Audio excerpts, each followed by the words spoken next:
Hello बच्चों, आज हम सीखेंगे कैपिटल अल्फ़ाबेट। तो आप लोग मेरे साथ साथ बोलिएगा। A for airplane, A for airplane. B for banana, B for banana. C for cow, C for cow. D for dolphin, D for dolphin. E for elephant, E for elephant.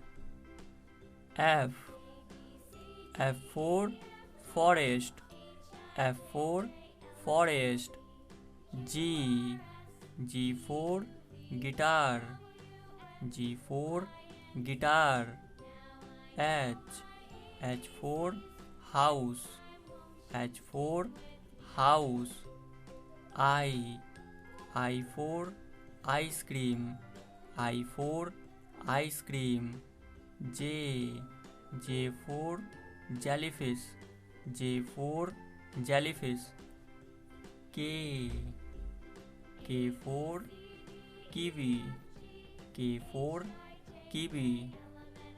L for lotus, L for lotus.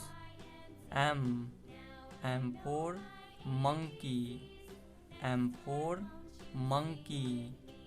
N for nose, N for nose. O for owl, O for owl. तो आइए बच्चों, एक बार revision करते हैं। आप लोग मेरे साथ साथ बोलिएगा।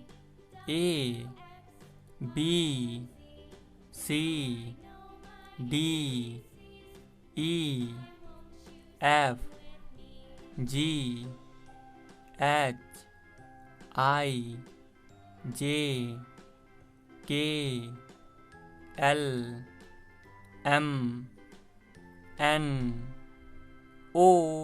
तो मेरे प्यारे बच्चों, जल्दी से इस वीडियो को लाइक करके चैनल को सब्सक्राइब कर दें। मिलते हैं अगले वीडियो में, तब तक के लिए बाय।